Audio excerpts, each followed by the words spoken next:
జై బోలో గణేష్ మహారాజ్ కీ జై.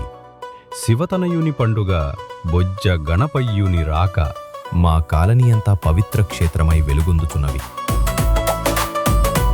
పుష్పగుచ్ఛాల సుగంధం, దీపమాలికల ప్రకాశం, చిన్నపిల్లల ఆహ్లాదం, యువత చేసే సంబరం, భక్తి రసములో మునిగేను ఈ వాతావరణం. బాలల నవ్వులు, పూల వర్షాలతో గణపతి రాక కన్నుల పండుగగా నిలిచెను ఈ సంబరం. డోలు చప్పులతో, నృత్య కళలతో ప్రదర్శనలు,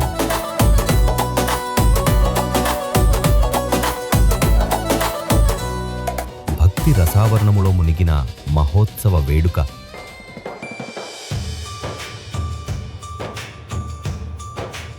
శతదీపముల కాంతి, సుందరమైన గణపతి రూపం,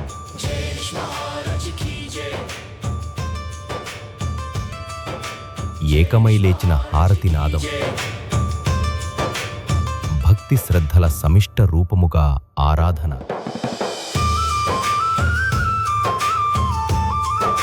చిన్నపిల్లల స్నేహపూర్వక మాటలు,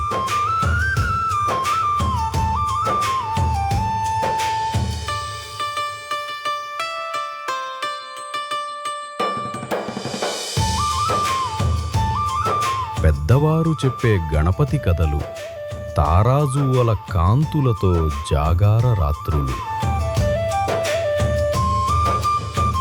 బాలుడు చెప్పను గణపతి చెవిలో, భక్తికి మురిసెను కుటుంబం.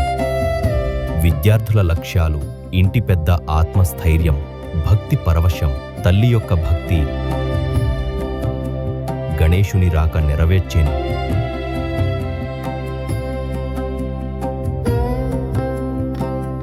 మునుపెన్నడులేని సంబరాలు,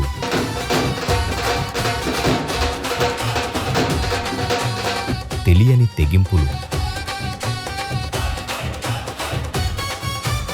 గణేశునికి జై అని గగనమంతా మార్మోగుతున్నది. ప్రకృతి పరీక్ష అడ్డంకి కాదు ఈ ఉత్సవానికి. చంటి పిల్లల భావోద్వేగ హృదయాలు,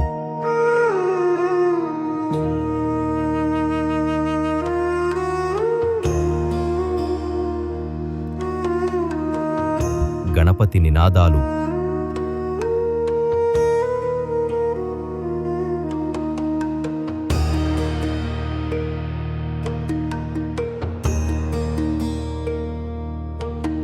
పిల్లల గానాలు,